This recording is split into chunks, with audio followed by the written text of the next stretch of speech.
నేర్చుకోవడానికి,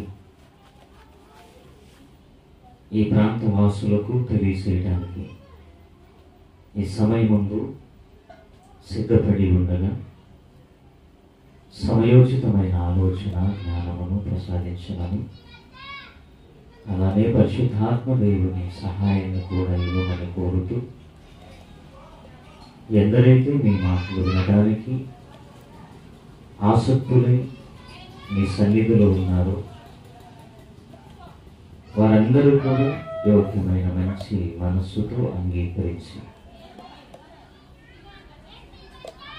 మీ కొరకు ఆలోచించటములో, బ్రతకటములో, ఫలించటములో అభివృద్ధి కాగలుగుటకు కృపను అనుగ్రహించమని యేసుక్రీస్తు వారి మహోన్నతమైన నామమును ఈ ప్రార్థన అడిగి వేడుకొనుచున్నాము తండ్రి. ఆమేన్. క్రీస్తునందు ప్రేమైన దేవులారా, చేరుకూడొచ్చిన మీ అందరికీ జగత్ రక్షకుడైనటువంటి యేసుక్రీస్తు వారి శుభప్రదమైన నామంలో నా ప్రత్యేకమైన వందనములు చెల్లిస్తూ ఉన్నాను. ఈ మంగళవారం రోజు కూడా మనము ఆలోచించబోయే అంశభాగం, దేవుడు ఘనపరచుటకు నరుడు ఏపాటివాడు. దేవుడు అనగా అందరికీ జన్మనిచ్చినవాడు, అందరికీ బ్రతకడం నేర్పినవాడు, ఉన్నవాడు, అనువాడు, కన్న తండ్రి అని లేఖనాలలో మనము ఎన్నోసార్లు చదువుకున్న మాటలు. ముందుగా చదవబడిన లేఖన భాగాన్ని మనం చూడగలిగితే అపోస్తలుల కార్యములు 10వ అధ్యాయం 34వ వచన భాగాన్ని చదవండి. దేవుడు పక్షపాతి కాడు అని నిజముగా గ్రహించి ఉన్నాను. దేవుడు పక్షపాతి కాడు అని నిజముగా గ్రహించాలి ప్రతి ఒక్కరు. దేవునికి పక్షపాతము లేదు. ఎందుకంటే భూమి మీద పుట్టిన ప్రతి వారందరూ కూడా, ప్రతి ఒక్కరు ఆయన స్వరూపాలుగా పుట్టారు కనుక, ఆయన పిల్లలు కనుక దేవుడు తన పిల్లలైన వారందరినీ కూడా సమానంగా చూస్తాడు. దేవుడి దగ్గర భేదాభిప్రాయాలు లేవు. దేవుడి దగ్గర కుల, మత, వర్గ, ప్రాంతీయ తత్వం కూడా లేదు అన్న విషయాలు ముందుగా మీరు గమనించాలి. అందుకే అపోస్తలుడైన పేతురు గారు తెలియచేస్తూ కొర్నేలు గారికి అంటున్నాడు, వారి కుటుంబముతో, కొర్నేలు గారి స్నేహితులతో, అన్ని జనులతో పేతురు గారు మాట్లాడుతున్న మాట, దేవుడు పక్షపాతి కాడు. దేవునిలో పక్షపాతము లేదు. దేవునిలో పక్షపాతము లేదు కనుకనే అందరినీ సమానంగా చూసుకోవటంలో, అందరికీ సమానంగా ఇవ్వటంలో, అందరి విషయంలో దయ, ప్రేమ, జాలి, కరుణ కలిగి ఉండటంలో దేవుడే ముందుగా అందరికంటే ఉన్నతమైన వాడుగా కనబడుతున్నాడు అన్న విషయాన్ని కూడా మీరు గమనించాలి. మత్తయి సువార్త 5వ అధ్యాయం 45వ వచన భాగాన్ని మీరు చూడగలిగితే, మత్తయి సువార్త 5వ అధ్యాయం 45వ వచన భాగం. ఆయన చెడ్డవారి మీదను మంచివారి మీదను తన సూర్యుని ఉదయింపచేసి నీతిమంతుల మీదను అనీతిమంతుల మీద వర్షము కురిపించుచున్నాడు. తన వర్షమును కురిపించుచున్నాడు. దేవునికి పక్షపాతం లేదు అనడానికి రుజువు, ఒక ఆధారం బైబిల్లో మనం చూసాం. ఆయన చెడ్డవారి మీద, మంచివారి మీద తన సూర్యుని ఉదయింపచేస్తున్నాడు. నీతిమంతుల మీద, అనీతిమంతుల మీద తన వర్షాన్ని కురిపిస్తున్నాడు. దేవుడు అందరి వాడుగా, అందరికీ జన్మనిచ్చిన వాడుగా ఉన్నాడు. అందుకే అందరి పట్ల కనికరము, కృప కలిగిన వాడుగా, అందరి విషయంలో ఘనపరచడానికి కూడా ఆయన ఒక ఉన్నతమైన ఆలోచన కలిగిన వాడుగా ఉన్నాడన్న సంగతి ఈరోజు మనం తెలుసుకొని పోతున్నాం. ఒక మాట మనం బైబిల్ చూడగలిగితే ఆదికాండం 1వ అధ్యాయం 26వ వచన భాగాన్ని చూద్దాం. ఆదికాండం 1వ అధ్యాయం 26వ వచన భాగాన్ని చూడగలిగితే, దేవుడు మన స్వరూపమందు మన పోలిక చొప్పున నరులను చేయుదము. వారు సముద్రపు చేపలను భూమి మీద పుట్టిన ప్రతి ఒక్కరు కూడా దేవుని స్వరూపాలు, దేవుని పోలిక. తన స్వరూపాలుగా తన పోలికగా పుట్టిన వారందరి ఎడల దేవుడు పక్షపాతం లేకుండా అందరి విషయంలో న్యాయంగా ఆయన వ్యవహరించేవాడుగా, న్యాయకర్తగా, నీతిమంతుడుగా కనపడుతున్నాడు. ఇక మనం పాఠంలోకి వెళ్ళి ఆలోచించగలిగితే ప్రియులారా, దేవుడు గణపరచుటకు నరుడేపాటి వాడు. దేవుడు గణపరచుటకు నరుడు ఏపాటి వాడు. అనంతమైన ఈ విశ్వంలో నరుడు చాలా చిన్నవాడు. అయినప్పటికీ దేవుడు తన పిల్లలను గణపరచాలి అనుకుంటున్నాడు, గొప్పవాళ్ళుగా చేయాలి అనుకుంటున్నాడు.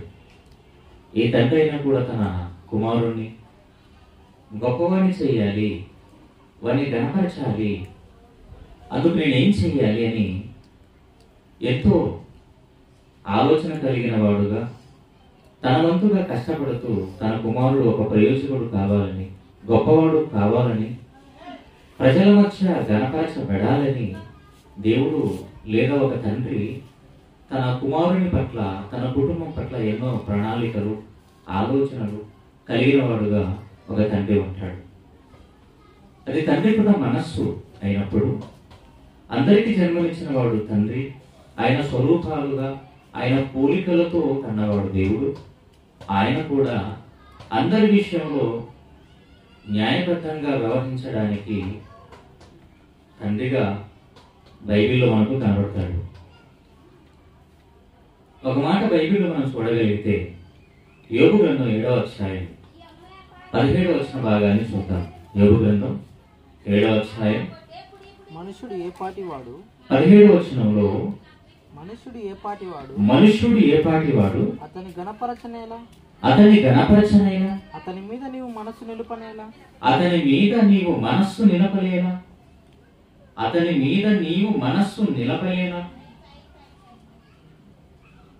మనుషుడు ఏపాటి వాడు అతని గణపరచనేలా, అతని మీద నీ మనస్సును నిలుపనేలా. అసలు ఈ ప్రకృతిని పోల్చుకుంటే ఈ ప్రకృతిలో మనిషి చాలా చిన్నవాడుగా కనపడతాడు. అదే మాట దావీదు మహారాజు కూడా తెలియజేస్తూ కీర్తనల గ్రంథము 8వ కీర్తనలు 3-4 వచన భాగాలు మీరు చూడండి. కీర్తనల గ్రంథము 3-4 వచనాలు. కీర్తనల గ్రంథం 8 నీ చేతి పైన 3-4 వచనాలు. నీ చేతి పని అయిన నీ ఆకాశములను నీవు కలుగ చేసిన చంద్ర నక్షత్రములను నేను చూడగా నీవు మనుషుని జ్ఞాపకం చేస్తున్నట్టుకు వాడు ఏపాటి వాడు, నీవు నరపుత్రుని దర్శించుటకు వాడు ఏపాటి వాడు. నీవు కలుగు చేసిన చంద్ర నక్షత్రాలు చూస్తుంటే, నీవు కలుగు చేసిన విశ్వాన్ని చూస్తుంటే, ఈ విశ్వములో నరుడు, మానవుడు, మనిషి చాలా చిన్నవాడు. యోబు గ్రంథంలో అదే మాట మనం చదువుకున్నాం. భక్తుడైన దావీదు గారు కూడా అదే మాట్లాడుతున్నాడు. ఏమని? అసలు నీవు మనుషుల్ని జ్ఞాపకం చేసుకున్నట్టుకు వాడు ఏ పాటి వాడు ప్రభువా? ఈ గ్రహాలు చూస్తుంటే, ఉపగ్రహాలు చూస్తుంటే, నక్షత్రాలు చూస్తుంటే, నక్షత్ర మండలాలు చూస్తుంటే, ఈ నీలంగా కనిపించే నీలాకాశం చూస్తుంటే, ఈ భూమిని చూస్తుంటే, ఈ ప్రకృతిని చూస్తుంటే, ప్రకృతిలో మనిషి చాలా చాలా చిన్నవాడు. చాలా చిన్నవాడుగా కనపడుతున్న వాడిని నువ్వు జ్ఞాపకం చేసుకోవడం ఏంటి? వారిని గణపరచడం ఏంటి? అవును, గణపరచాలనుకున్నాడు దేవుడు. ఆయన గణపరచాలనుకోవడం తప్పు కాదు. అది దేవుని నిర్ణయం. ఎందుకంటే ఆకాశ పక్షుల కంటే, భూజంతువుల కంటే, మృగముల కంటే, పశువుల కంటే, ప్రకృతిలో ఉన్న వాటన్నిటికంటే మానవుడు ఎంతో గొప్పవాడు కనుక, మనిషి ఎంతో శ్రేష్ఠుడు కనుక, అన్నిటి మీద అధికారం కలిగిన వాడు, అన్నిటి మీద అధికారాన్ని, పెత్తనాన్ని చలాయించేవాడు మానవుడు. అందుకే తన స్వరూపాలుగా పుట్టిన వారిని దేవుడు జ్ఞాపకం చేసుకుంటున్నాడు, వారిని గణపరచాలి అని అనుకుంటున్నాడు. దావీదు మహారాజు మనందరికీ తెలుసు. ఆయన ఎలాంటి వృత్తి కలిగిన వాడు అంటే అరణ్యంలో గొర్రెలు కాసుకునేవాడు. ఎవరు? దావీదు మహారాజు. అరణ్యంలో గొర్రెలు కాసుకునేవాడు. గొర్రెలు కాసుకునే అతన్ని కోటలోకి తీసుకుని వచ్చి కూర్చుని పెట్టాడు. ఎక్కడో ఉన్న దావీదు గారిని సింహాసనం మీద ఆసీనుడిగా చేశాడు, రాజుగా చేశాడు, అతనికి ఒక రాజ్యాన్ని అప్పగించాడు. అదే దావీదు అంటున్నాడు, నీవు మనుషుల్ని జ్ఞాపకం చేసుకున్నట్టుకు వాడు ఏ పాటి వాడు? దేవుడు మనుషులను జ్ఞాపకం చేసుకుంటాడు. ఎవరైనా సరే ఆయన జ్ఞాపకం చేసుకుంటే ఉంటాడు, వారి మీద తన మనస్సును పెడుతూనే ఉంటాడు. ఎందుకంటే ఆయన స్వరూపాలుగా ఈ భూమి మీద అందరూ ఆదాము ద్వారా పుట్టారు కనుక, ఆయన మనస్సంతా తన పిల్లల మీదే ఉంటుంది కనుక.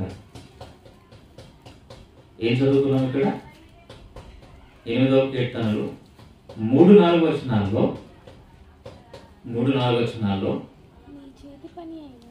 నీ చేతి పని అయిన నీ ఆకాశములను నీవు కలుగ చేసిన చంద్ర నక్షత్రములను నేను చూస్తుంటే, నీవు మనుషుల్ని జ్ఞాపకం చేసుకున్నటకు వాడు ఏ పాటి వాడు? నీవు నరపుత్రుని దర్శించుటకు వాడు ఏ పాటి వాడు? యోబు గ్రంథం 7వ అధ్యాయం 17వ వచనంలో కూడా మనం చదవగలిగితే, యోబు గ్రంథం 7:17 కూడా, మనుషుడు ఏ పాటి వాడు? అతన్ని గణపరచనేలా. దేవుడు మనుషుల్ని గణపరుస్తున్నాడా? గణపరుస్తాడు. ఆయన ఎలా గణపరుస్తాడు? ఎలా ఘనతనిస్తాడు? మనుషులకు వారి చేతుల్లోకి రాజ్యాలను అప్పగించి వారిని ఘనపరుస్తాడు దేవుడు. మనుషుల చేతుల్లోకి అధికారాన్ని ఇస్తాడు ఆయన, రాజ్యాన్ని ఇస్తాడు ఆయన, ప్రభుత్వాన్ని ఇస్తాడు ఆయన. పాలకులుగా చేస్తాడు, ఏలికలుగా చేస్తాడు, రాజులుగా నియమిస్తాడు. ఆయన మనుషులను గణపరుస్తాడు. ముందుగానే దేవుడు అబ్రహాము గారితో లేదా యాకోబు గారితో చెప్పిన మాట, ప్రపంచాన్ని పరిపాలించే, ప్రపంచాన్ని ఏలే రాజులు నీళ్ళ నుండి వస్తారు, వారిని నేను గణపరుస్తాను, వారి చేతికి ప్రభుత్వాలను అనగా ప్రజలను అప్పగిస్తాను అని భవిష్యత్తు తెలిగిన దేవుడు ఒక చక్కటి మాట తెలియజేశాడు. అది కూడా మనం చూడగలిగితే ఆదికాండం 17వ అధ్యాయము 5వ వచన భాగాన్ని చూద్దాం. ఆదికాండం 17వ అధ్యాయం, ఆదికాండం 17:5 వచనం. ఆదికాండం 17వ అధ్యాయం 5వ వచన భాగం. మరియు ఇక మీదట నీ పేరు అబ్రాము అనబడదు, నిన్ను అనేక జనములకు తండ్రిగా నియమించితిని గనుక నీ పేరు అబ్రహాము అనబడును. నీకు అత్యధికముగా సంతానాభివృద్ధి కలుగజేసి నీలో నుండి జనములు వచ్చునట్లు నియమించుదును, రాజులను నీలో నుండి వచ్చెదరు. ఏలికలు నీలో నుంచి వస్తారు. అబ్రహాము ప్రపంచాన్ని ఏలబోయి ఏలికలు నీ గర్భము నుండి వస్తారు అని భవిష్యత్తు తిరిగిన దేవుడు అబ్రహాము గారితో మాట్లాడిన మాట. రాజులు నీలో నుండి వస్తారు, ఏలికలు నీలో నుంచే పుడతారు, ప్రపంచాన్ని ఏలే నాయకులు కూడా నీలో నుంచే వస్తారు. ఈరోజు ప్రపంచంలో చక్రవర్తులు లేరా? ఈరోజు ప్రపంచంలో రాజులు లేరా? ఎందరో ఉన్నారు. పాలకులు ఉన్నారు, ప్రధానులు ఉన్నారు, అధికారులు ఉన్నారు. వీరందరూ కూడా నీ గర్భము నుండి వస్తారు, ప్రపంచ ప్రజలను పాలించడానికి నిలబడతారు అని భవిష్యత్తు తెలిగిన దేవుడు ఒక చక్కటి మాటను తెలియజేశాడు. చూడండి, లైట్ ఏనా ఆపులో పెట్టట్లేదు.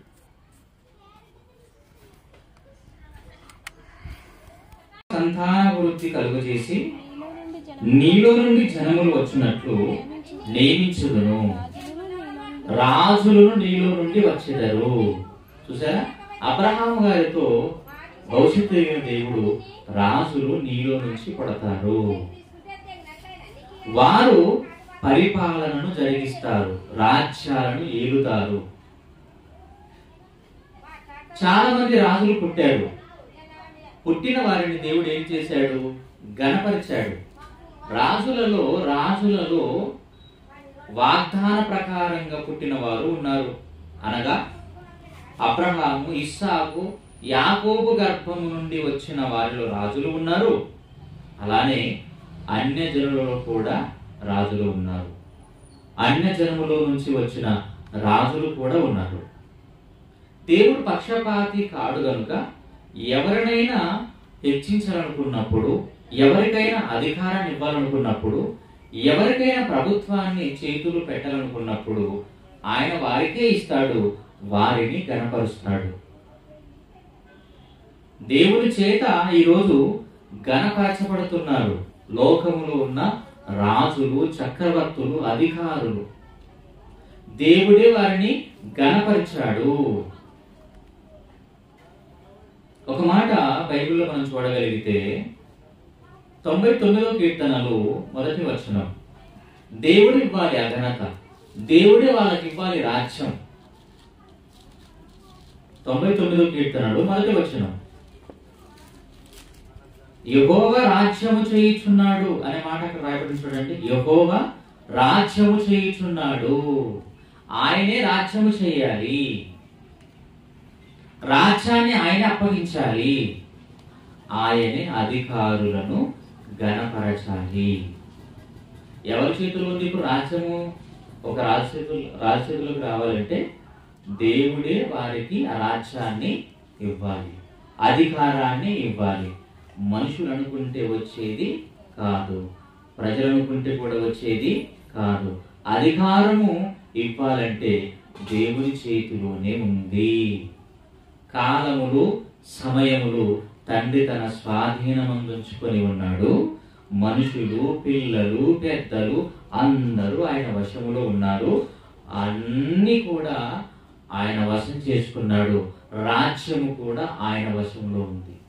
అది ఎవరికి ఇవ్వాలనుకుంటాడో దేవుడు వారికే ఇస్తాడు, వారినే ఇచ్చిస్తాడు, వారినే ఘనపరుస్తాడు.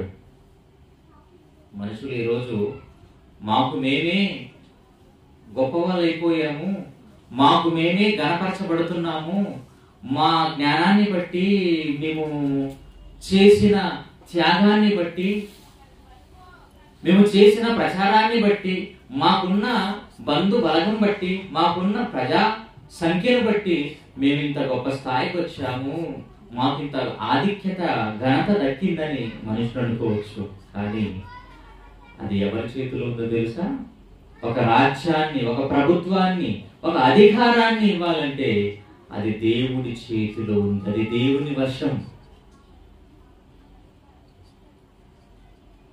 కానీ దేవుడు ఎవరికి ఇవ్వాలనుకుంటే వాళ్ళకి ఇస్తాడు. దేవునికి పక్షపాతము లేదు. ఆయన ఎవరికి ఇవ్వాలనుకుంటే వారికే ఇస్తాడు. అందులో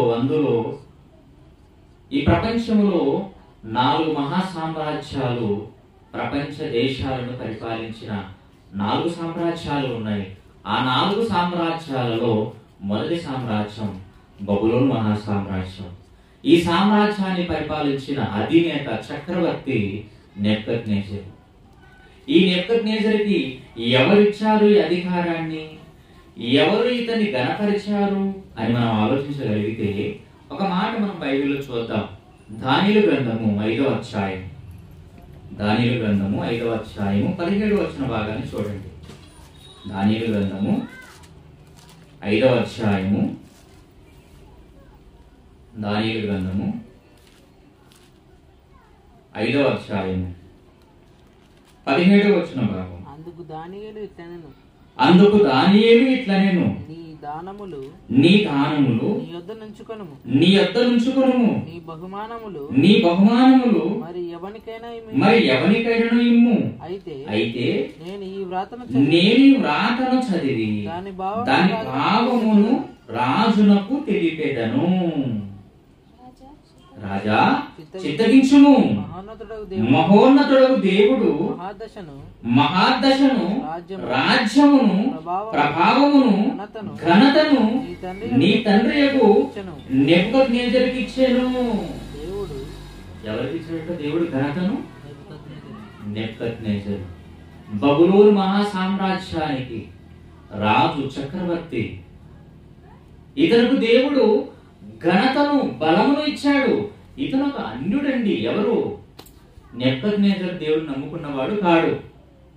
దావీదైతే దేవుడు నమ్మినవాడు, సొలొమోను అయితే దేవుడు నమ్ముకున్నవాడు. కానీ ఇతడు మాత్రము అన్యుడైన ఈ నెబుకద్నెజరుకి దేవుడు ఏమిచ్చాడట?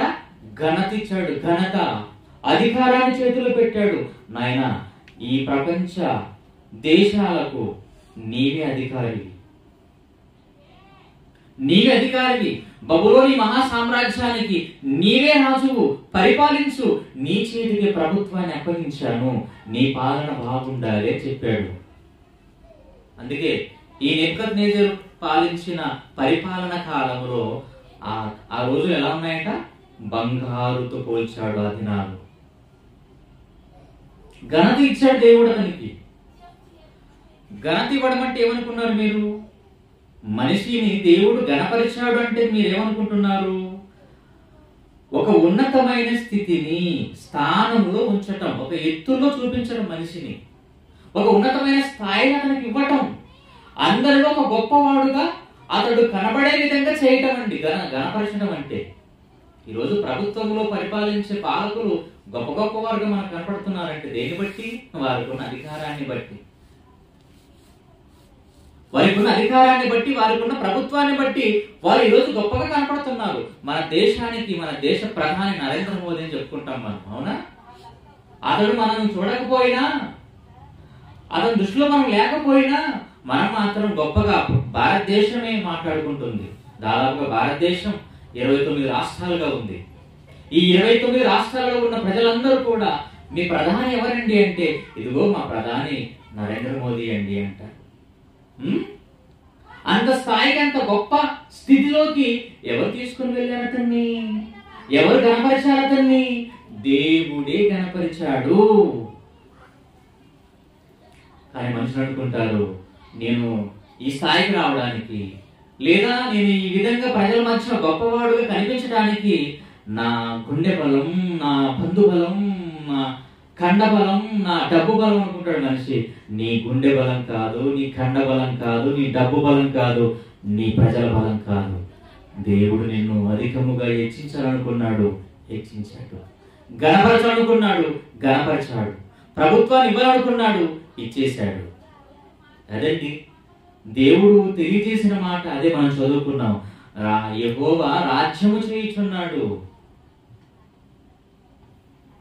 నెబుకద్నెజరు ఒక అన్యుడైనా అతనికి అధికారాన్ని ఇచ్చాడంటే దేవుడు ఎంత మంచివాడండి.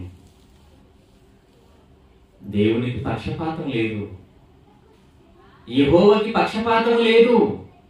అందరినీ సమానంగా చూసుకుంటాడు ఆయన. అందరికి అన్నం పెడతాడు, నమ్మినా నమ్మకపోయినా.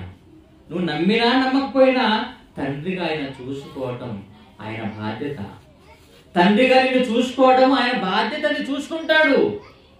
నమ్మమని చెబుతాడు, నిన్ను నమ్మమని ప్రేమతో ఆహ్వానిస్తాడు. నమ్ము అంటాడు, తెలుసుకో అంటాడు, ఆలోచించు అంటాడు, నా దగ్గరికి రా అంటాడు. నిర్ణయం నీ మీద ఆధారపడి ఉంది. నువ్వు నమ్ముతావో, ఆలోచిస్తావో, ఆలోచించవో, దేవుని దగ్గరకు వస్తావో రావో, నిర్ణయం అన్నది నీదే. కానీ దేవుడు మాత్రం అందరినీ సమానంగా చూసుకునేవాడు. ఎందుకంటే ఆయన పోలికగా పుట్టాం మనమంతా, ఆయన స్వరూపాలు మనమంతా. కనుక దేవునికి పక్షపాతం అస్సలు ఉండదండి. దేవుడు క్రైస్తవులకే దేవుడు కాదు, దేవుడు అందరికీ దేవుడు. దేవుడు ఒక కులానికి, ఒక వర్గానికి, ఒక ప్రాంతానికి చెందినవాడు కాడు. ఆయన అందరి వాడు, అందరిని చూసుకునేవాడు, అందరిని కూడా హెచ్చించడానికి సిద్ధపడిన వాడు, అందరికి కూడా సమాన హక్కులు ఇచ్చిన వాడు తండ్రి. నెబుకద్నెజరుని గణపరిచాడట. గణపరిచాడు. దానియేలు గ్రంథం 4వ అధ్యాయం 36వ వచనం చూడండి. 36వ వచనం ఒక మంచి మాట. దానియేలు గ్రంథం 4వ అధ్యాయం 36వ వచనంలో, ఆ సమయమందు నా బుద్ధి మరలా నాకు వచ్చెను. రాజ్య సంబంధమగు ప్రభావమును. ఇతనికి ఏం జరిగిందంటే దేవుడు అధికారం ఇచ్చాడండి, చేతులకు అధికారం ఇచ్చాడు, ప్రజలను ఇచ్చేశాడు, పాలన చేయను ఆయన అని చెప్పాడు. కానీ రాజుగారి బుద్ధి గడ్డి తినింది. రాజుగారి బుద్ధి గడ్డి తినింది. ఏమనుకున్నాడు తెలుసా? ఇతను గర్వించాడు. అహంకార దృష్టితో గర్వించి, ఈ బబులోను మహాసామ్రాజ్యము ఇదంతా నేనే కట్టాను, నా బాహుబలం చేతనే కట్టుకున్నానని తనలో తాను అనుకున్నాడట. తనలో తాను అనుకుంటే ఎవరికి వినపడదు. తనలో తాను అనుకుంటే ఎవరికి వినపడుతుంది? బాగా దేవుడికి వినపడుతుంది. మనం అనుకుంటాం, నాలో కదా నేను అనుకున్నాను, ఎవరికి తెలియదు కదా, ఇది రహస్యం కదా మనం అనుకుంటాం. నిజమా కదా? ఇది నాది కదా, నా ఆలోచన కదా, నా లోపల ఉన్న ఆలోచన కదా, పక్కన ఉన్నవాడికి కూడా తెలియదు అనుకుంటాం మనం. కానీ నువ్వు చిన్నగా నీ మనసులో చిన్నగా అనుకున్నా ఎవరికి వినపడుతుంది తెలుసా? బాగా దేవుడికి వినపడుతుంది. నువ్వు గుసగుసలాడినా కూడా వినపడుతుంది. ఇతను అనుకున్నాడు, గర్వించాడు, అది దేవుడు చూశాడు. ఇక ఏం చేశాడు తెలుసా? ప్రభుత్వాన్ని, అధికారాన్ని చేతిలో పెట్టిన దేవుడే ఈ నెబుకద్నెజరుకు గడ్డి తినిపించాడండి. పదరా, నీకు మానవ బుద్ధిగా నువ్వు ప్రవర్తించటం లేదు, మానవ బుద్ధిగా ఆలోచించటం లేదు. నీకు అడవికి తీసుకుని వెళ్ళి గడ్డి పెడితే తప్ప నీకు బుద్ధి రాదు అనుకున్నాడు. అడవికి తీసుకెళ్ళాడు, గడ్డి తినేలా చేశాడు. అక్కడే మనం చదువుకుంటే 4వ అధ్యాయం 30 వచనం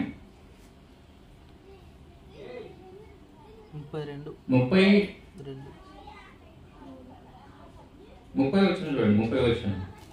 రాజు, బబులోనుకు ఈ మహా విశాల పట్టణము నా బలాధికారము నా ప్రభావ ఘనతను కనపరచుటకై నా రాజధాని నగరును నేను కట్టించినది కదా అని తనలో తాను అనుకొనెను.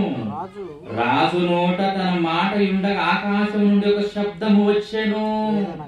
ఇంకా అనుకుంటున్నాడు, మనసులో అనుకుంటున్నాడు, ఈ నగరమంతా నేనే కట్టాను, ఇది నా బాహుబలము చేతనే కట్టాను అనుకుంటుండగా రాజగు నెబుకద్నెజరు,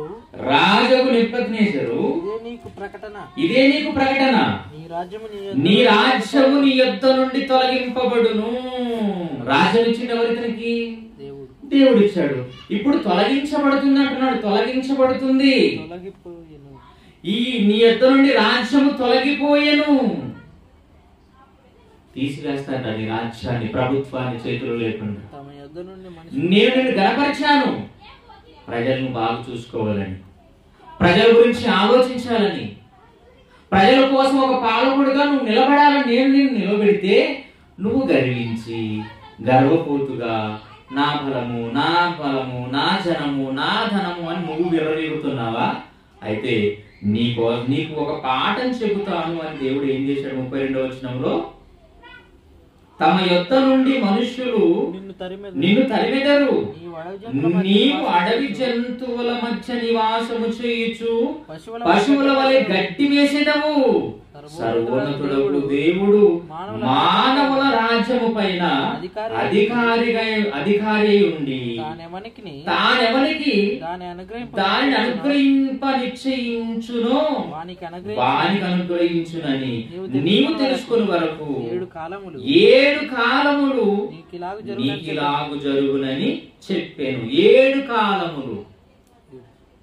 సంవత్సరంలో ఎన్ని కాలములు ఉంటాయి? ఎన్ని కాలములు? సంవత్సరం ఎన్ని కాలంలో వస్తాయి మనకి? ఇప్పుడు ఏ కాలంలో ఉన్నాం మనం? ఎండాకాలం. ఎండాకాలం పోతే ఏ కాలం వస్తుంది? వర్షాకాలం. వర్షాకాలం పోతే ఏ కాలం వస్తుంది? చలికాలం. ఎన్ని కాలాలైనా చెప్పండి? 3 కాలాలు. ఇతనికి 7 కాలాలట. 2 సంవత్సరాలకు పైగా 7 కాలంలో నువ్వు ఎక్కడుంటావు? 7 కాలం ఎక్కడుంటావు? అడవిలో ఉండి అడవి జంతువుల మధ్య నువ్వు నివాసము చేస్తూ అడవి జంతువులు తినే గడ్డిని నువ్వు తింటావు. ఊర్లో నీకు బుద్ధి చెప్తే బుద్ధి రాదురా, అడవిలోకి తీసుకెళ్లి బుద్ధి చెప్తే నీకు బుద్ధి వస్తుందిరా, అడవి గాడిద అన్నాడు దేవుడు.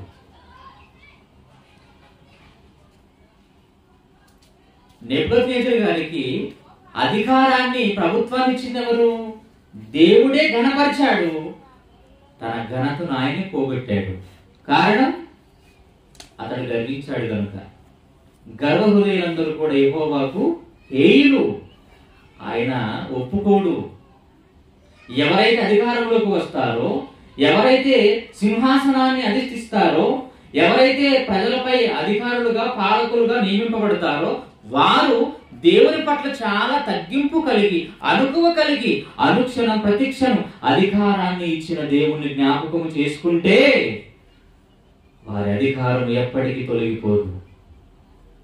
అధికారం ఎప్పటికీ పోదు. అంచెలంచెలుగా ఆ అధికారాన్ని, ప్రజలను, ప్రభుత్వాన్ని దేవుడు ఆశీర్వదిస్తూనే ఉంటాడు. గర్వహృదయులందరూ కూడా యెహోవాకు హేయులు. గర్వించాడు. అప్పుడు ఏం జరిగిందట? అప్పుడు ఏం జరిగిందో ఒకసారి చూడండి. 20వ వచనం, 5వ అధ్యాయము 20. 18 నుంచి చదువుదాం. 18 నుంచి. రాజా చిత్తగించుము, మహోన్నతుడగు దేవుడు మహాదశను, రాజ్యమును, ప్రభావమును, ఘనతను నీ తండ్రియగు నెబుకద్నెజరుకు ఇచ్చెను.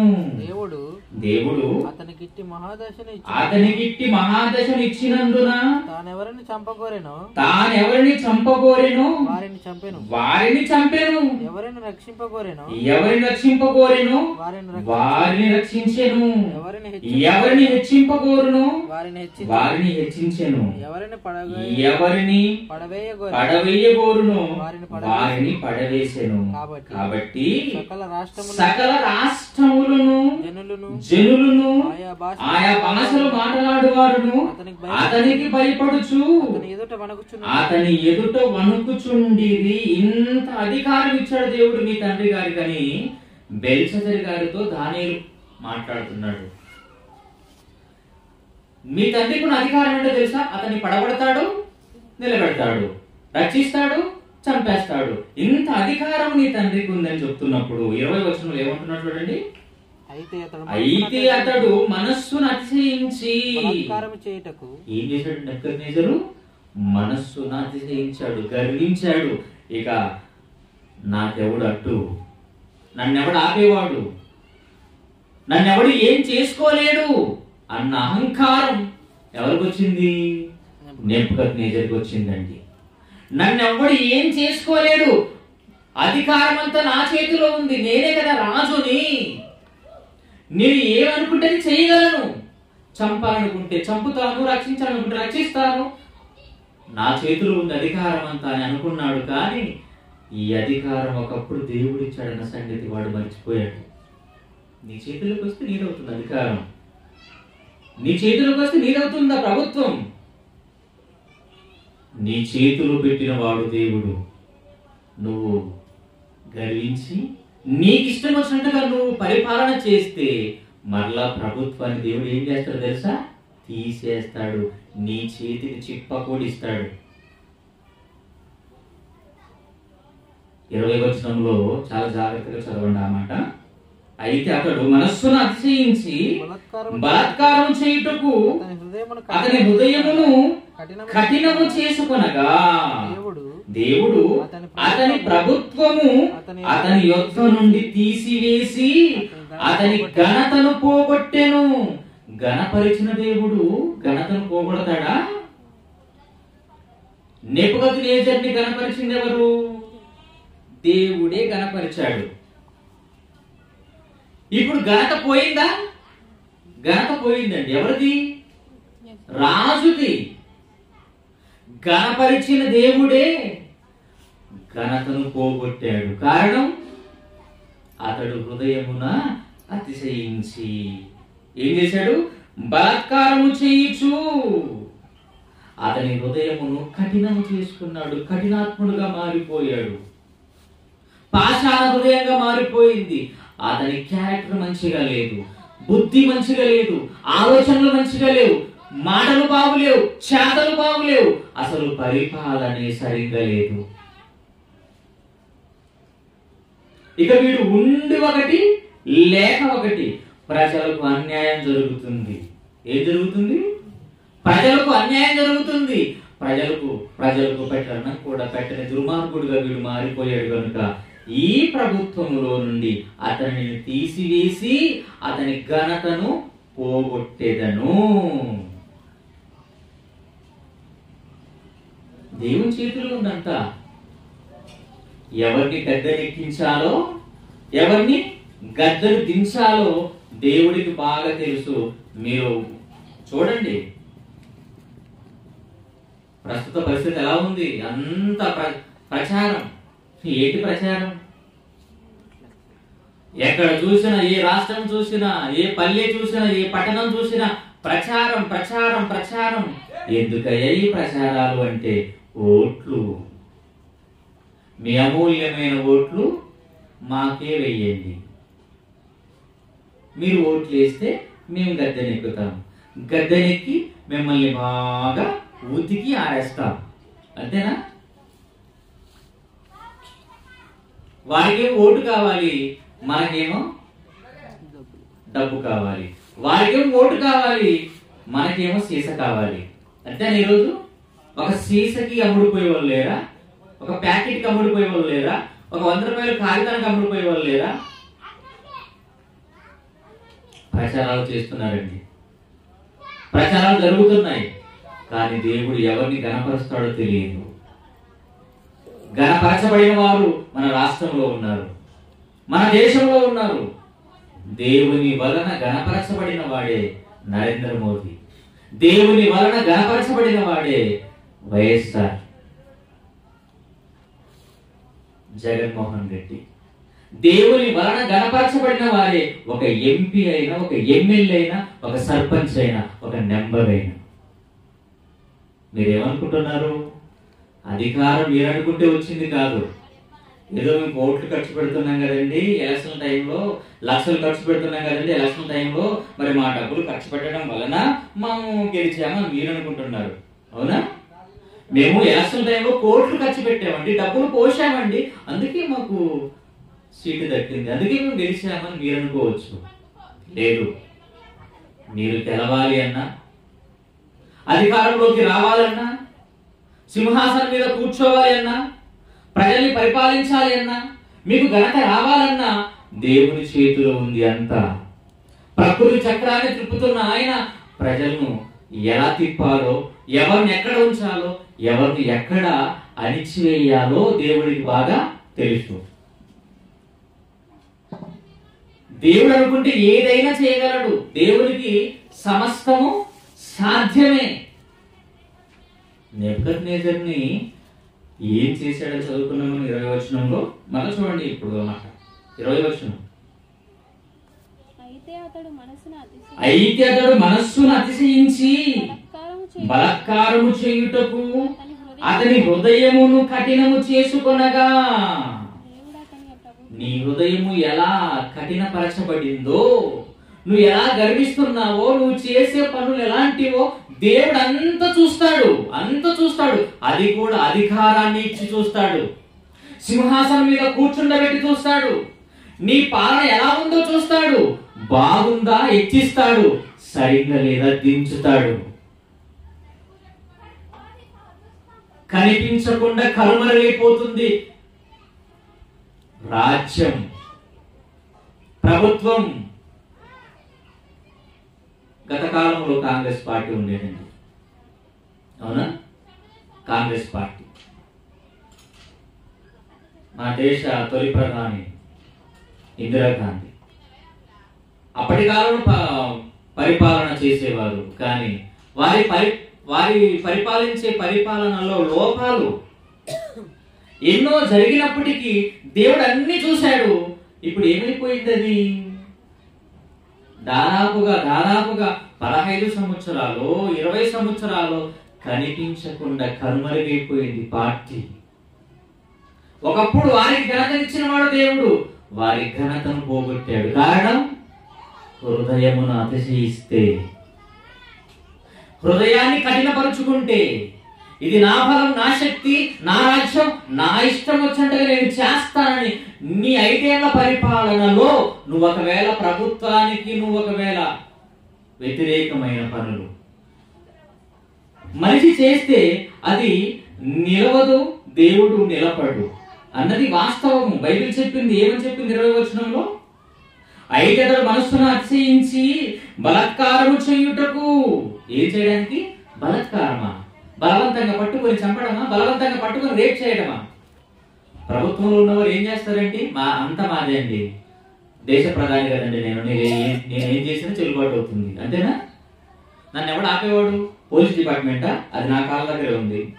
ఇక మంత్రివర్యులా, వాళ్ళు నా కింద ఉన్నవాళ్ళు. ఇక ఎమ్మెల్యేగా నా పాదాల దగ్గర ఉన్నవాళ్ళే. అందరూ నా కింద ఉన్నవాళ్ళు, నేను హెచ్చైన వాడిని అని నువ్వు ఒకవేళ అతిశయించి బలాత్కారంగా నువ్వు పట్టి, చెరపట్టి, సమాజాన్ని పాడు చేసి, చిత్రహింసలు పెట్టి, ప్రజల రక్తాన్ని ఒలికించి, నరహంతకుడుగా, ఒక గూండగా నువ్వు పరిపాలకుడుగా ఉండి పరిపాలించినా నీది ఎంతవరకు ఉండాలో అంతవరకు ఉంటుంది. లెక్క చూస్తాడు దేవుడు.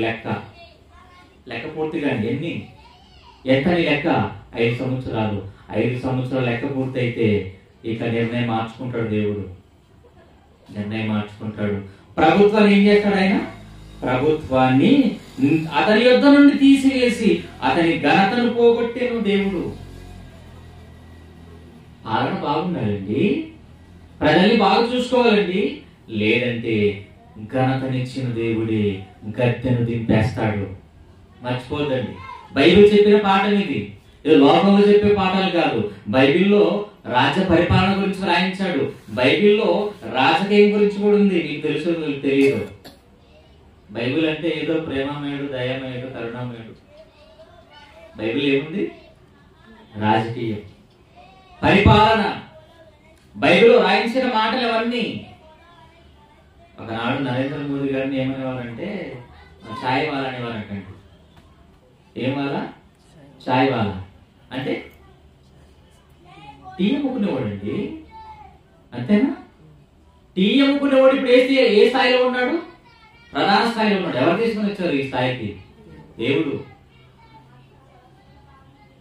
తీసుకొని వచ్చాడు. దేవునికి వ్యతిరేకమైన పనులు చేసిన, దేవునికి వ్యతిరేకమైన మాటలు మాట్లాడిన, దేవునికి వ్యతిరేకమైన కార్యక్రమాలు చేసిన ఆయన సహించలేడు. కానీ సమయం కోసం ఎదురు చూస్తాడు, సమయం కోసం ఆలోచిస్తాడు.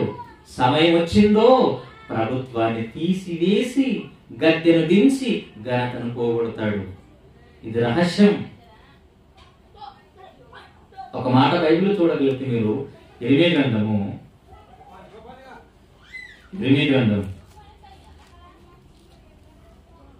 18వ అధ్యాయం 7వ వచనం. ఇర్మీయా గ్రంథం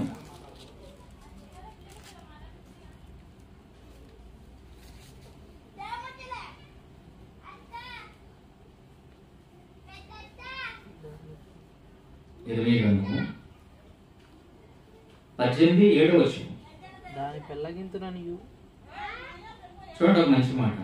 దానిని పెళ్ళగింతుననియు, విరుగగొట్టుదుననియు, నశింపజేయుదుననియు, ఏదో ఒక జనమును గూర్చి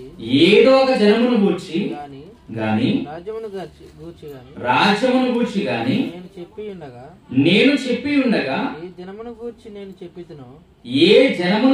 చెప్పితునో ఆ జనము చెడుతనము చేయుట మానిన ఎడల నేను వారికి చేయనుద్దేశించిన కీడును గూర్చి, నేను వారికి చేస్తానన్న కీడును ఉద్దేశించి సంతాపపడుదును. ఇక్కడ ఒక మాట మనకు కనబడుతుంది. నేను పడగొడతాను, నేను నిలబెడతాను. దేవుడి చేతిలో ఉందంతా. ఆయన నిలబెడతాడు, ఆయనే పడగొడతాడు. మరొక మాటను చూడగలిగితే యెహెజ్కేలు గ్రంథం 19:15. యెహెజ్కేలు గ్రంథము 29:15. 29:15 కూడా వారికను జనముల మీద అతిశయపడకుండునట్లు 29 యెహెజ్కేలు గ్రంథం 15వ వచనం. వారికను జనముల మీద అతిశయపడుకున్నాడు వారికను జనముల మీద అతిశయపడుకున్నాడు అతిశయపడకుండునట్లు రాజ్యములన్నిటిలో రాజ్యములన్నిటిలో వారు హీనమైన రాజ్యముగా ఉందురు.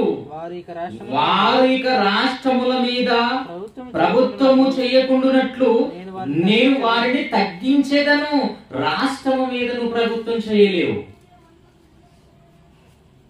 దేశాలు రాష్ట్రాలు ఈరోజు ఉన్నాయి కదా, దేశాల మీద ప్రధానులు ఉన్నారు, రాష్ట్రాల మీద మంత్రులు ఉన్నారు, నియోజకవర్గాల మీద ఎమ్మెల్యేలు ఉన్నారు, ఎంపీలు ఉన్నారు, జిల్లా స్థాయిలో.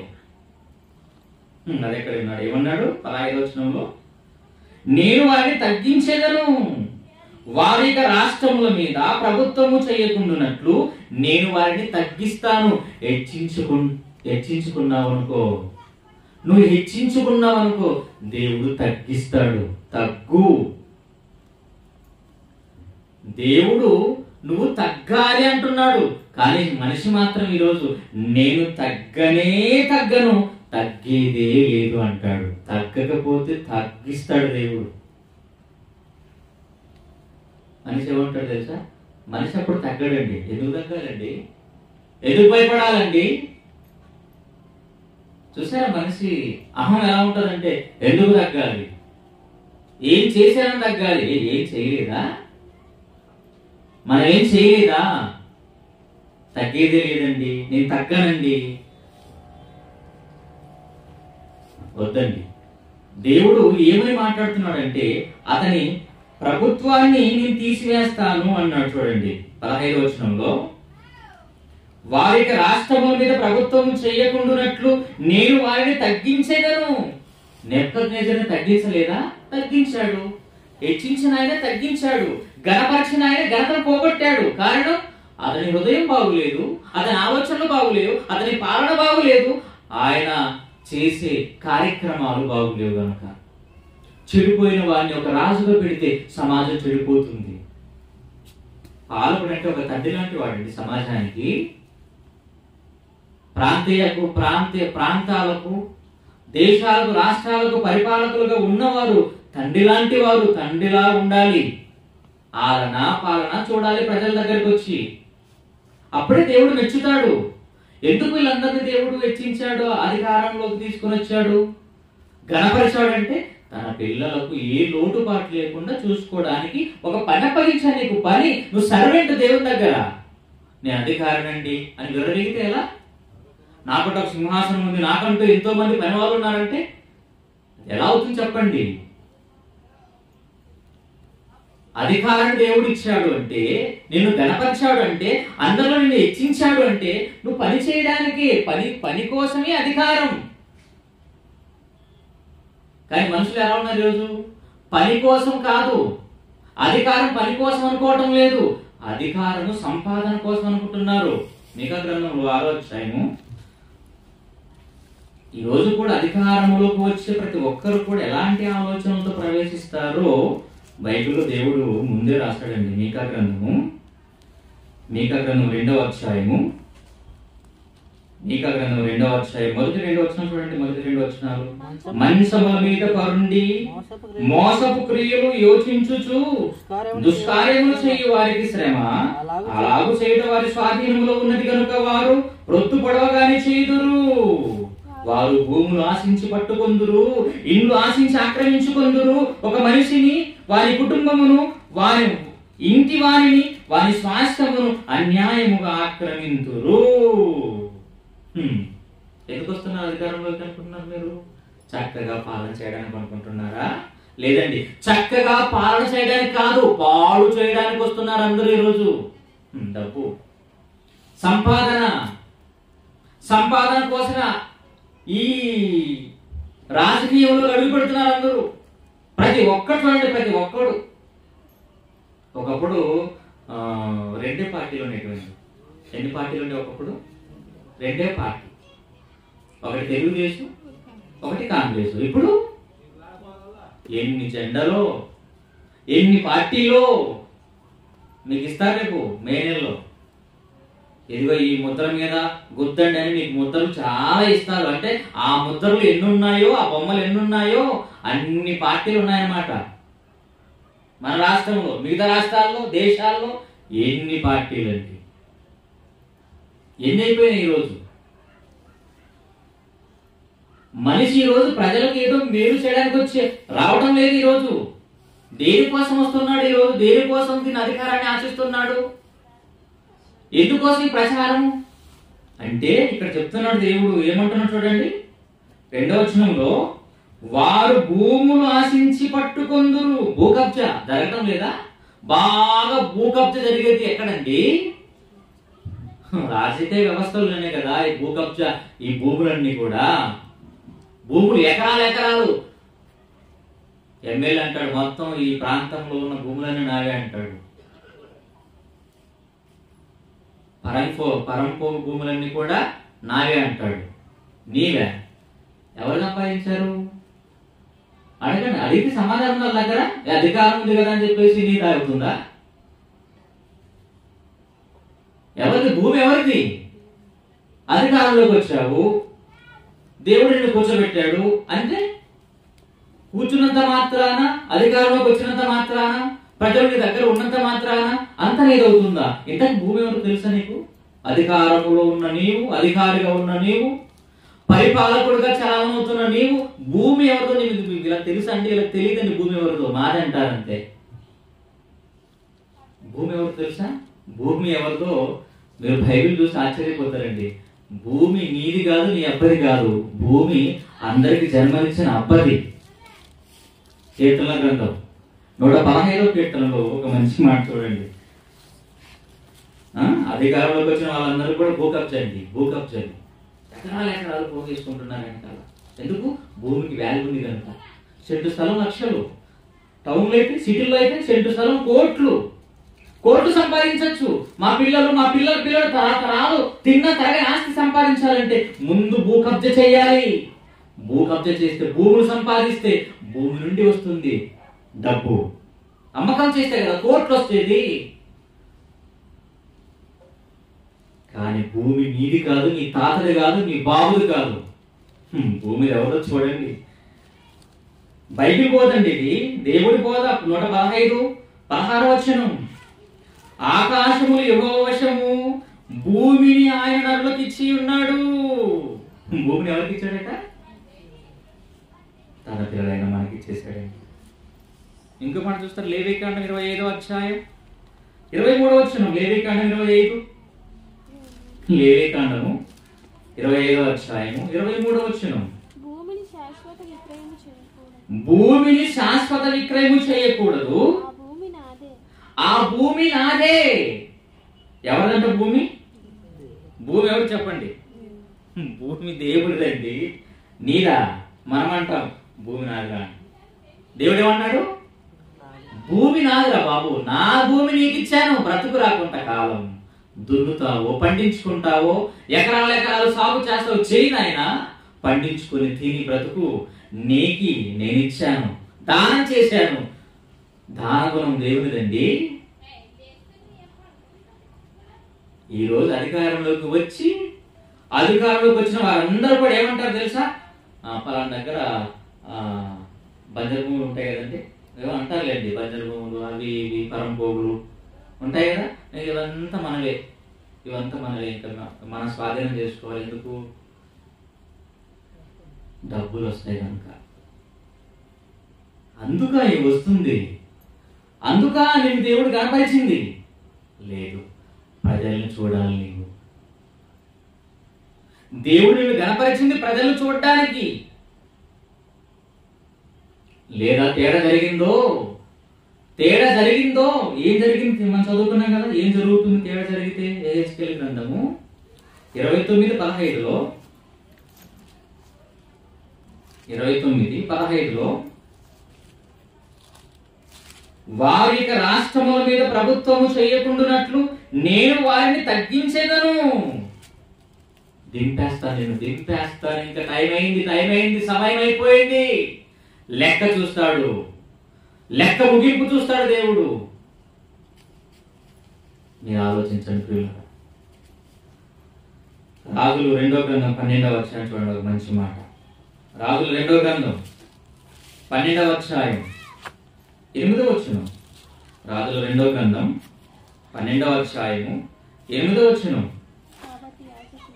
కాబట్టి యాజకులు మందిరములో శిథిలమైన స్థలములను బాగు చేయుట మా వశము లేదు కనుక జనుల యొద్ద ద్రవ్యము ఇక తీసుకొనమని చెప్పిరి. కాబట్టి యాజకులు ఏమంటున్నారట? మందిరములో శిథిలమైన స్థలములను బాగు చేయుట మా వశము లేదు కనుక జనుల యొక్క ద్రవ్యము ఇక తీసుకొనమని చెప్పిరి. మా వశం లేదయ్యా, డబ్బులు మేము తీసుకోకూడదు, డబ్బులు మేము తీసుకోవాలి, మాకెందుకు డబ్బు? అధికారంలోకి వచ్చిన వారందరూ కూడా ఈరోజు ధనాన్ని ఆశించి వస్తున్నారండి. వద్దు, ప్రజలను పరిపాలించడానికి అధికారంలోకి రావాలి, ప్రజలను చక్కటి సన్మార్గం నడిపించడానికి అధికారంలోకి రావాలి. ఇలాంటి ఆలోచనలు కలిగి ఎవరైతే ఉంటారో వారినే దేవుడు గణపరుస్తాడు, వారినే దేవుడు సింహాసనం మీద కూర్చుండబెడతాడు. సమయం దగ్గర పడుతుందండి, ఎలక్షన్ టైం దగ్గర పడుతుంది. రేపు నెల మే నెలలో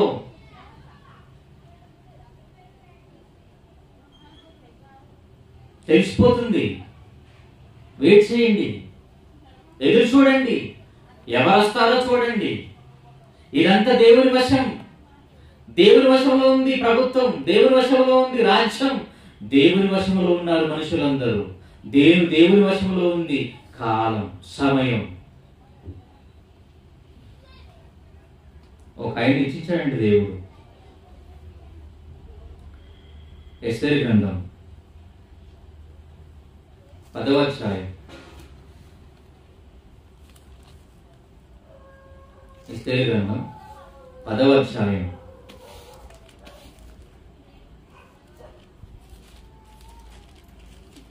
'దానికంటే ముందు రోమపత్రిక 13:1 చూడండి, ఒక మంచి మాట. రోమిలు రాసిన పత్రిక 13వ అధ్యాయము 1వ వచనం. ప్రతి వాడును పై అధికారులకు లోబడి ఉండవలెను, ఏలైనగా దేవుని వలన కలిగినది తప్ప మరి ఏ అధికారమును లేదు. ఉన్న అధికారములు దేవుని వలననే నియమింపబడి ఉన్నవి. ఉన్న అధికారములు, ఇప్పుడు ప్రస్తుత కాలంలో ఉన్న అధికారములు దేవుని వలననే నియమింపబడి ఉన్నవి. దేవుని వలన కలిగినది తప్ప మరి ఏ అధికారమును లేదు. దేవుని వలనే కలుగుతుందా? అవును, దేవుని వలన నియమింపబడిన అధికారములు ఆయనే నియమిస్తాడు. ఎవరిని ఎంపిక చేయాలో చేస్తాడు. ఒక నెల ఆగండి, వెయిట్ అండ్ సీ. ఒక్క నెల ఆగండి, ఎవరు వస్తారో చూద్దాం. ఎవరు వస్తారో మనం చెప్పలేం కదా, దేవుని వశం. దేవుడు ఎవరిని గణపరచాలనుకుంటున్నాడు, ఎవరికి ప్రజలను వారి చేతుల్లో పెట్టాలనుకుంటున్నాడు చూద్దాం. ఇక్కడ ఒక మంచి మాట చెప్పాడండి, ప్రతి వాడును పై అధికారులకు లోబడి ఉండవలెను. ఎంత చక్కగా చెప్పింది బైబిల్. ఎవరు లోబడాలట? ప్రతి వాడు కూడా పై అధికారులకు లోబడి ఉండమని చెబుతుంది. అధికారిని గౌరవించాలి, అధికారిని సన్మానించాలి, అధికారికి లోబడి ఉండాలని బైబిల్ చెప్తుంటే ఈరోజు అధికారిని సన్మానించే పని లేదండి అంటున్నారు. సిగ్గు చేయకండి. అధికారులను సన్మానించే పని లేదు, లోబడే పని లేదు. నువ్వెవడు చెప్పడానికి? బైబిల్ తెలియక మాట్లాడే వాళ్ళండి వీళ్ళందరూ కూడా.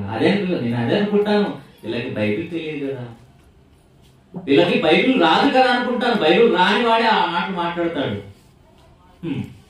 అధికారులకు లోబడి ఉండాలి, అధికారులను సన్మానించాలి. అధికారులు ఎందుకంటే వారికి అధికారాన్ని ఇచ్చిన వాడు దేవుడు. సింహాసనం మీద కూర్చుండబెట్టిన వాడే దేవుడైనప్పుడు నువ్వెందుకు సింహాసనం వద్దంటున్నావు? నువ్వెందుకు సింహాసనం మీద కూర్చోకూడదు అంటున్నావు? దేవుని మాటకు వ్యతిరేకమా? దేవునికి మాట వ్యతిరేకంగా మాట్లాడితే దేవుడు సహించుకోలేడండి.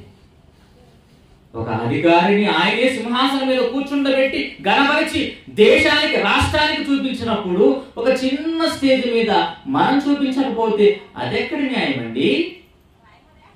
దీనికి ఒక వాదన, దీనికి ఒక ఎన్నో మాటలు. నా మాట నెగ్గాలనే విధంగా మాట్లాడతారు తప్ప మనం మాట్లాడే మాటలు బైబిల్కి అనుసంధానంగా ఉన్నాయా లేదా, మనం మాట్లాడే మాటలు బైబిల్ సమర్థిస్తుందా లేదా అన్న ఆలోచన ఎవడికి లేదండి. బైబిల్ దాటి మాట్లాడేవాడు బుద్ధిహీనుడు అంటారు బైబిల్.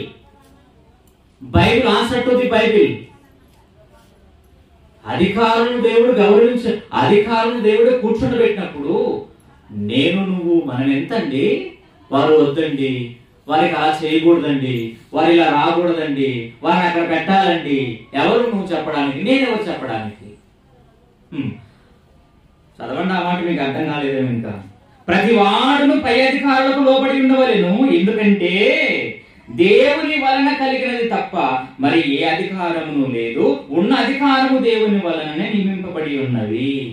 అధికారులు దేవుడే నియమించి కూర్చుండబెట్టినప్పుడు మనం గౌరవించద్దా?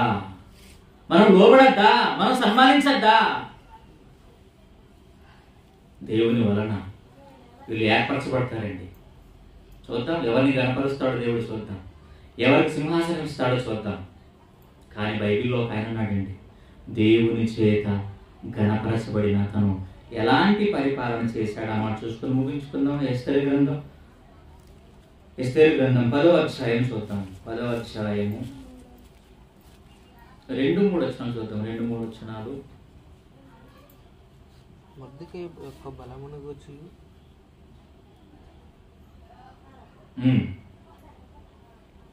ఎస్తేరు గ్రంథంలో 10వ అధ్యాయము 2. మొర్దెకై యొక్క బలమును గూర్చి అతడు సామర్థ్యము చేత చేసిన కార్యములన్నిటిని గూర్చి రాజు అతనిని గణపరిచిన సంగతిని గూర్చి మాదీయుల యొక్కయు పారసీకుల యొక్కయు రాజ్య సమాచార గ్రంథమందు రాయబడి ఉన్నది. 3వ వచనంలో యూదుడైన మొర్దెకై రాజైన అహష్వేరోషునకు ప్రధానమంత్రిగా నుండి తన వారందరితో సమాధానముగా మాట్లాడుచు తన జనుల యొక్క క్షేమమును విచారించువాడును, యూదులలో గొప్పవాడునై తన దేశస్థులలో చాలా మందికి ఇష్టడుగా ఉండెను. ఎవరితను? మొర్దెకై అండి. ఒక ప్రధానమంత్రిగా ఉన్నవాడు. అహష్వేరోషు రాజు కింద ఒక ప్రధానమంత్రిగా ఉన్నవాడండి, నమ్మకస్తుడు. ఇతనుకున్న మంచి క్యారెక్టర్ ఏంటంటే తన వారందరితో సమాధానంగా మాట్లాడతాడు మనిషి. ఎవరు? సమాధానంగా మాట్లాడే గుణం ఒక అధికారికి ఉండాలి, ఒక నాయకుడికి ఉండాలి. నీ ఇంటికి, నీ దగ్గరికి ఎందరు వచ్చినా సమాధానముతో నువ్వు మాట్లాడాలి, సమాధానంగా మాట్లాడాలి, ఓర్పుతో మాట్లాడాలి, సహనంతో మాట్లాడాలి. అలాంటి గుణం ప్రతి నాయకుడికి, ప్రతి పాలకుడికి ఉండాలి. అది బైబిల్ చెప్పిందండి. తర్వాత ఇంకేమన్నాడు? తన జనుల యొక్క క్షేమమును విచారించాడు. నా ప్రజలు బాగున్నారా? వాళ్ళకి ఏంటి లోటు ఏమైనా ఉందా అని అడిగేవాడండి. జనాల యొక్క క్షేమాన్ని ఆలోచించేవాడుగా ఉండాలి. కానీ ఈరోజు ఓట్లు వేసేంత వరకు మన చుట్టూ తిరుగుతాడు తప్ప ఓటు వేసిన తర్వాత నువ్వెవడో నేనెవడో. ఎక్కడ క్షేమం? వాడి క్షేమం చూసుకుంటాడు. మన క్షేమమేమో మనతో వానికేంటి పని చెప్పండి. వాడి క్షేమం చూసుకుంటాడు, మన క్షేమాన్ని అనవసరం. ఇంకేమో అయిపోయింది, ఓటింగ్ అయిపోయింది, గద్దెనెక్కేశాను, గెలిచేశాను అంతే. ప్రజల రక్తాన్ని తీర్చడమే మన పని. 5 ఏళ్ళు పాలన కదండి. మరి అధికారం చేతిలోకి వచ్చిన తర్వాత ఏదైనా చేసుకోగలను అన్న ధైర్యం, ధీమా మనిషికి వచ్చేస్తుంది. కానీ దేవుడు చూస్తాడు. ఒకవేళ 5 ఏళ్ల పాలనలో తేడా జరిగితే నెక్స్ట్ వచ్చేటప్పటికి నువ్వు ఉండవు. నీ గద్దె దింపేస్తాడు, నీ గణతం పోగొడతాడు. ఇది కన్ఫర్మ్ బైబిల్ని బట్టి. 5 ఏళ్ళ వరకు చూస్తాడు, సమయం ఇస్తాడు. లెక్క పూర్తయిందో దేవుడు తీసుకున్న నిర్ణయం లేదు. కానీ మొదట ఎలా ఉన్నాడట? చాలా మంచివాడిగా ఉన్నాడు. మంచివాడిని మనం కూడా ఎంపిక చేసుకోవాలి, మంచివాడే కావాలని కోరుకోవాలి. అది మన మీద ఆధారపడి ఉంది. ఒక మనిషి సాటి మనుషులంగా మనం కూడా ఆలోచించాలి. మనకు నాయకుడు ఎలాంటి వాడు కావాలి, ఎలాంటి వాడైతే మనకు బాగుంటుంది, ఎలాంటి వాడైతే మనకు మంచి రైతులు ఉంటాయి, ఎలాంటి వాడైతే మన రాష్ట్రం మన దేశం బాగుంటుంది. ఆలోచించవలసిన అవసరత ప్రజల మీద కూడా ఉంది. ఒకానొక రోజు యేసు ప్రభు పిలాతు ముందు నిలబడితే ప్రజలు ఏమన్నారట? మాకు యేసు ప్రభు వద్దు, మాకు యేసు ప్రభు వద్దు, ఎవరు కావాలి? బరబ్బ కావాలి మాకు. వాడు బందిపోడు దొంగరా, వాడిని మీరు కోరుకుంటారు ఏంటంటే వాడే మాకు కరెక్ట్. ఎవడు? బరబ్బా. అంటే ఎలాంటి ఆలోచనలు కలిగి ఉన్నవారు వీళ్ళు? మాకు చంపేవాడే కావాలి, మాకు అన్యాయం చేసేవాడే కావాలి, అన్నం పెట్టేవాడొద్దు, ఆకలి తీర్చేవాడొద్దు, మా మేలు చేసేవాడొద్దు మాకు. ఇదేనా కోరుకుంటున్న ప్రజలు ఈరోజు? అలాంటి ఆలోచనలు చేయొద్దండి. ఒక మంచివాడు, మంచి పాలకుడు, మంచి నాయకుడు మనకు కావాలి. ఈరోజు ఈ పరిపాలన చేయడానికి వస్తున్న వారందరూ కూడా దేనికోసం వస్తున్నారంటే మీ అందరికీ తెలుసు, మనందరికీ తెలుసు, డబ్బు కోసం, సంపాదన కోసం, పార్టీ పేరు పెట్టుకుని మన కళ్ళ ముందుకు వస్తున్నారు తప్ప ప్రజలకు మేలు చేయడానికైతే కాదు. మన పాట ఏంటి ఈరోజు? దేవుడు గణపరచుటకు నరుడు ఏ పాటి వాడు, దేవుడు గణపరుస్తాడు. ప్రజలలో ఒక మంచి పేరు తీసుకుని వస్తాడు, అందరికంటే ఉన్నతంగా నిన్ను చూపిస్తాడు. దాన్ని కాపాడుకుంటావు, పోగొట్టుకుంటావు. నిర్ణయము పరిపాలించే పాలకుల మీద ఉంది.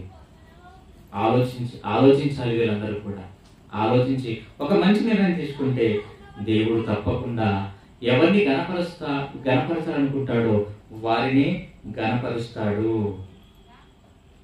సామెతల గ్రంథంలో ఒక మంచి మాట చూసుకొని ముగించుకుందామండి. సామెతలు 8:16. సామెతలు 8:16లో సామెతల గ్రంథం 8వ అధ్యాయం. అధిపతులను లోకములోని గనులైన న్యాయాధిపతులందరూ ప్రభుత్వము చేయుదురు. చూసారా?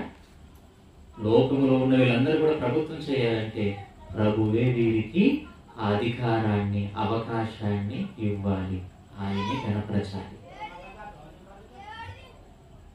ఆయన ఇవ్వకపోతే ఎవ్వరు కూడా ఈ ప్రజలను పరిపాలించే పాలకులుగా, నాయకులుగా నిలవబడలేరు.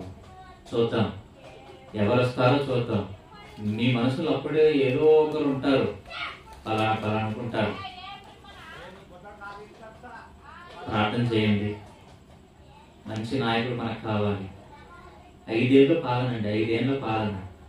ఈ 5 ఏళ్ళ పాలనలో మనము, మన పిల్లలందరూ క్షేమంగా ఉండాలంటే మన క్షేమాన్ని కోరేవాడు రావాలి, మన మేలు చూసేవాడు రావాలి, మనతో సమాధానంగా మాట్లాడేవాడు రావాలి. మనందరికీ మంచి మంచి రాయితీలు కల్పించి ఏ లోటు లేకుండా చూసుకునేవాడు ఒక మంచి నాయకుడు మనకు కావాలి. అతని కోసం ప్రార్థించండి, దేవుని అడగండి. ప్రార్థన చేసి, ప్రేమ కలిగిన తండ్రి, మీకు వందనాలు నాయన. ఒక తండ్రిగా మనుషులను మీరు గణపరుస్తున్నారు నాయన. తండ్రి, ఘనాఘనతలు మీ వశం. మీ దయ వలన గణపరచబడిన రాజులు ఎందరో చరిత్రలో ఉన్నారు. కానీ రాజ్యాలు, ప్రభుత్వాలు మీ వశం.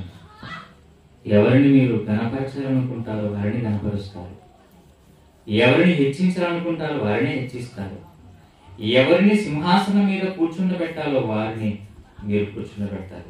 మీకు అసాధ్యమైంది ఏమి లేదు. కానీ మీ దయ వలన గణపరచబడుతున్నాము అని, మీ దయ వలనే ఈ పాలన మా చేతికి వచ్చిందని, మీ దయ వలనే గొప్పగా సమాజానికి కనబడుతున్నామని ఎవరైతే తగ్గింపు కలిగి మీ సన్నిధిలో నాయన యథార్థ హృదయులై ఉంటారో వారి పాలన ఎంతో బాగుంటుంది అని, అలా కాకుండా అధికారంలోకి వచ్చిన తర్వాత గర్వాంధులై, కామాంధులై ప్రజల పట్ల అసహ్యమైన కార్యక్రమాలు చేస్తూ అన్యాయాన్ని చేయడానికి పాల్పంపులు పొంది నీకు వ్యతిరేకమైన పనులు చేస్తే మీరు ఎవరిని కూడా లెక్క చేయరు అని, గణపరిచిన మీరే గణహీనంగా చేస్తారు అని, ప్రభుత్వాన్ని ఇచ్చిన మీరే ప్రభుత్వాన్ని తీసి వేస్తారు అని నీ మాటలు చదువుకున్నాము ఆయన. తండ్రి, నిర్ణయం ఒక తండ్రిగా మీరే తీసుకోనండి. ఒక మంచి నాయకుణ్ణి మాకు అనుగ్రహించండి.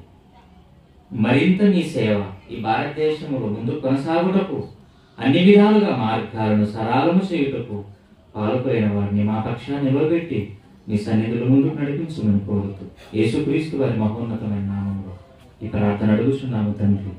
ఆమేన్. కానుక సేకరణ ఉంటుంది.